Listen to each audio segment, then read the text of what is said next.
Hello, this is Christian Okoye, former Kansas City Chiefs. You are listening to Grilling Truth.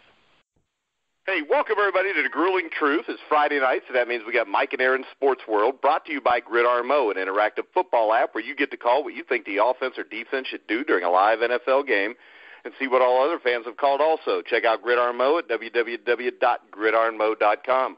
I'm your host, Mike Goodpaster. Right now I want to welcome in my co-host, Aaron Zepnick.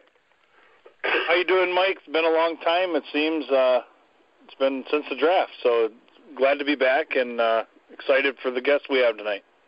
Yeah, our guest tonight is a part of a new team in the Indoor Football League, the IFL. If you guys don't know what the IFL is, it is one of the higher leagues and a lot of players of the NFL, the CFL. I think they're going to have a team in Salt Lake City. It's called Project FANchise. Help us welcome to the show, Patrick Dees. Thanks, guys, so much for having me. I appreciate you being here, Mike, Aaron. This is awesome. Well, great to have you on. And, I mean, a little background. Aaron coached with the Green Bay Blizzard for a year or two. I've been the head coach of 4 or 5 indoor teams over the last few years. And we just wanted to get you on and just see how this works because I had a lot of people send me questions asking me if we could get you guys on. So let's just start from the beginning. Explain to us how it started and what exactly is Project FANchise. Great question. So at core, a lot of the founders, we're all big sports guys, right? And for years we thought, and technology guys as well, right? So we looked at sports and said, hey, we've all had that feeling where like your favorite team has made a play that you didn't necessarily agree with, and we felt that like largely sports were underserved from a technology perspective. So in thinking about that, we said, hey, like how can we get fans involved? And that core kind of idea has grown into what we call Project FANchise, right? The sports is really underserved from a technology perspective, and right now technology allows us to have a truly fan-run team from the ground up, right? So it starts with the easy stuff, like where should a team play, what our colors should be, logos, mascot, all of those things. But we're bringing kind of a new technology bent to the game. We want people to interact with the team in real time, right? So through our application, fans will be able to help draft players, scout players, actually call the plays in real time, up to and including down the road. We're launching a whole drone approach to the game in which you'll be able to have dynamic replays, right? So we've got in-helmet cam and drone cam technology so that as you're watching a game, you'll be able to watch the game and put together kind of replays based on the perspective you want to see. If you want to see the quarterback hike the ball and be in the pocket for a minute as he throws, you can switch to the receiver and watch him catch it. So our goal is to have a truly fan-run team from the ground up. So my question is this. You said the fans take part, they vote on it. Is this all fans at the game, all fans anywhere, or just specific fans that have earned that right?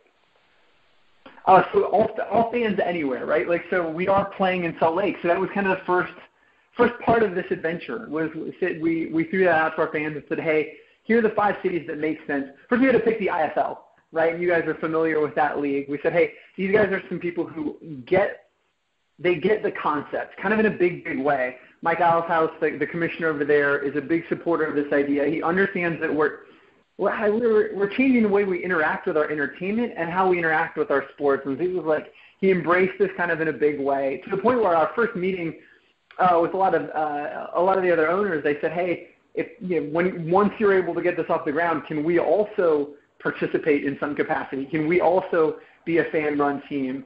So they were so supportive of the concept. And once we identified the league, we said, hey, here are 5 or 6 cities where that make sense from a geography perspective within the league, and here that we think makes sense for our concept, like markets that would really get behind this. And we had the fans vote.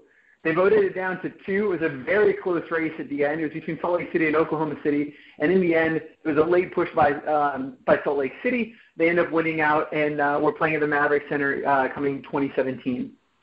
But to your point, it will be all fans. Now, I think one of the questions we get kind of on the regular is, how does that work? Because, if I've been calling plays and been interacting in the ecosystem for, 5 or 6 games, and then Aaron shows up and he's like wants to call a flea flicker every single play, how does that work? We're working with some really smart minds in the industry, and building out an algorithm that weights each fan's vote, because we believe that not every fan is created equally. So one of the things that we're building out is a fan IQ system. So as you interact with this ecosystem, as you're calling plays, as you're helping scout, as you're participating in polls, you're earning fan IQ points, which is what we're calling it for now. And as your fan IQ goes up, your vote is weighted a little bit more. So everybody does have a vote, but not every vote will be equal, right? As you're interacting with the team, your vote's going to count for a lot more. Okay, Patrick, this is Aaron. I have a question. Knowing the athletes that are in the IFL, coaching in it, my question is how does that help or potentially hurt recruiting? Because a lot of the players like to have a say, and a lot of the players go to the coaches with that say. And are you concerned at all that that's going to create any type of rifts within the organization? I think it's a really good question, and I think I think to some degree this is an experiment, but it's our belief that a special kind of player is going to have to want to play here, and a special kind of front office executive as well, right? I think because your question just asked me, like, are fans voting in the arena? Yes, but they're voting globally, right? So we've got literally fans all over the country. We had a battle of the fans to see who would be on our official advisory boards coming into it, right? And tens of thousands of people from all over the world, right? We had people from Spain and Italy and France and Argentina. I believe the guy that won was from South America, like from literally all over the world. And we think that the people who you'd said earlier would be the type of athletes in this league. It is one of the higher leagues. It is a fast league. There's some tremendous athletes, and a lot of these guys are looking to get to that next level. And I think in the modern sports climate, you need to be more than just a great athlete. A lot of what you'll need to be able to do is be able to effectively interact with fans and whatnot. And so I think what we're providing would be kind of an unparalleled platform to get you exposure well beyond the local market, right? We'll have eyes on this thing everywhere. Literally, it's the first fan-run franchise ever. And so we think that I think that you're right. I don't think it's going to be a good fit for everybody, but I think the people who can embrace that, who want to interact with fans, and really people who they're going to want to interact with fans, and sure, because maybe they want their number called more often, right? So it is a little bit of a balance there, but we think that we'll be able to find and recruit some really great talent and people who will fit in that culture. Does that make sense? I don't know if I answered your question there, but. It makes definitely. Go ahead, Mike. Go ahead, Aaron. My only point to that is the biggest thing is these guys want film. These guys want to make sure that they have the best opportunity they can to get to the next level. And just knowing how strongly they feel about it, that's the only problem. That's one of the only problems that I foresee is, a guy, not getting the ball as much as he wants, or a guy saying, I'm not putting my future in the hands of some people that I don't know and I don't trust. I know recruiting is a huge thing in the IFL, and that's my only concern.